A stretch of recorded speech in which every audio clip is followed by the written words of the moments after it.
420 MSP. We're back with Lewis in Central California. How you doing, sir? I am doing well. It's a beautiful day. We're getting ready for Thanksgiving. Couldn't ask for a better time of year other than COVID, of course. Yeah, I know.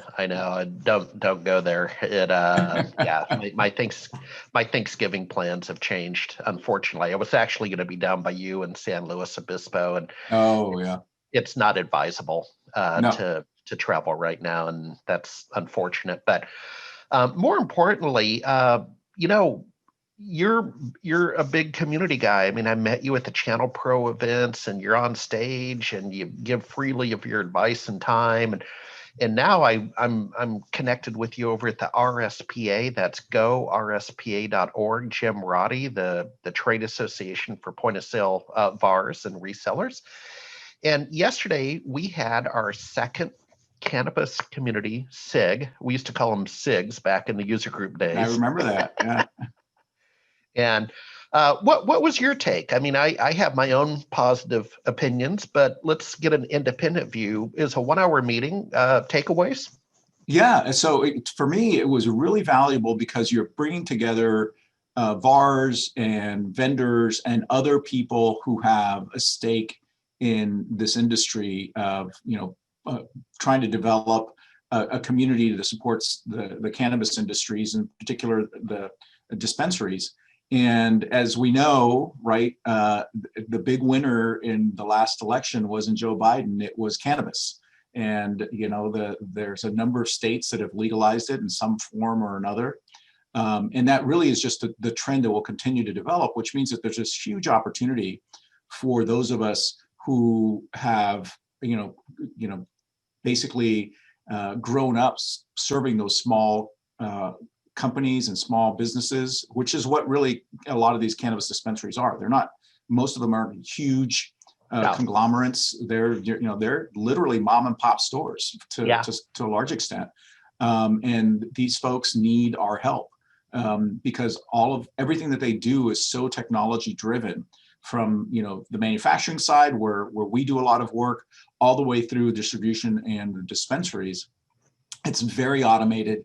It's very technology centric, and we can add a lot of value. So the RSPA for me was an opportunity to hear what's coming down the pike. What are the things that I need to be gearing up to deal with and gearing up to work with. And there's some great content on new point of sale systems, new technology developments in regard to metric and barcodes that I really hadn't thought much about. But Well, RFID and RFID, metric was one of my takeaways. But go on. No, please continue. So it was. I found it very valuable and well worth my time. And being participating in there and being able to lend a couple of comments of my own. You did.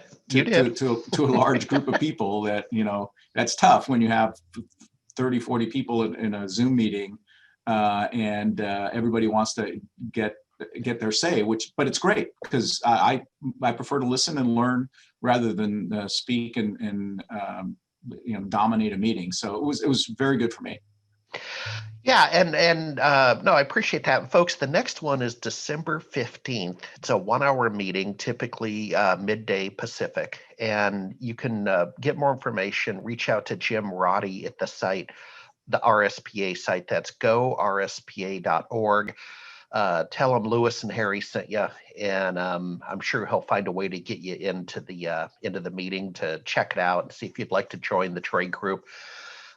Lewis, I'm gonna end on this morning. So I like to use the mornings over coffee to read. I'm a little bit old school, and I have a couple, New York Times and that kind of thing. But I check out MJ Biz and also Entrepreneur or Bookmarked. And this morning, speaking of the election, and it was a good election, but in 2021, so MJ Biz dropped a piece this morning that they've targeted in 2021. These states are going to go adult use legal. They are saying, and this isn't necessarily at the ballot box. This could be through the legislature.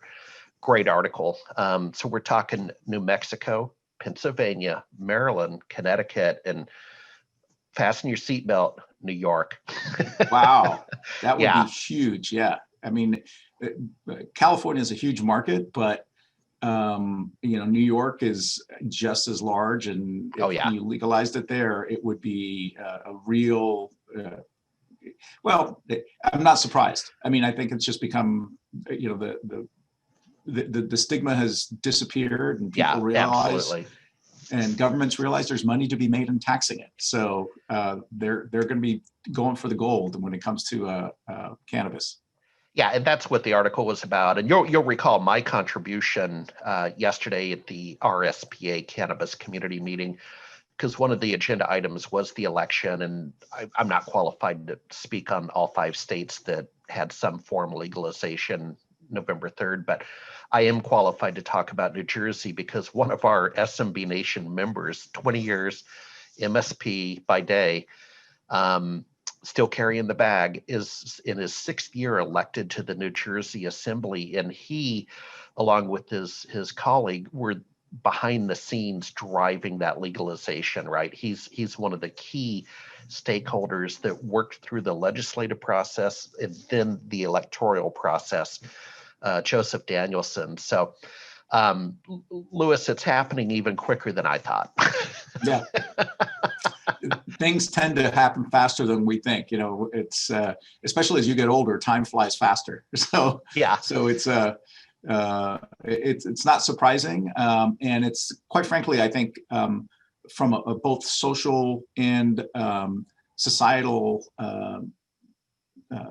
circumstances, I think it's just something that's long overdue. It's just California has demonstrated over the last 2 years that we all didn't go crazy, pot crazy, that it can be used responsibly. And Reefer Madness. Reefer Madness. Yeah. Remember those movies? But I think it just demonstrated that you can legalize it, and it's no worse or no better than alcohol or any other, thing that you want to do to recreationally and take care of yourself. All righty, my friend. Well, keep it safe. Hey, thanks for hanging with us. I know we take about a half hour of your time each month, and totally appreciate it. We're all in this together, man. Absolutely, and I'm happy to be here. So thanks for having me. All righty, thanks.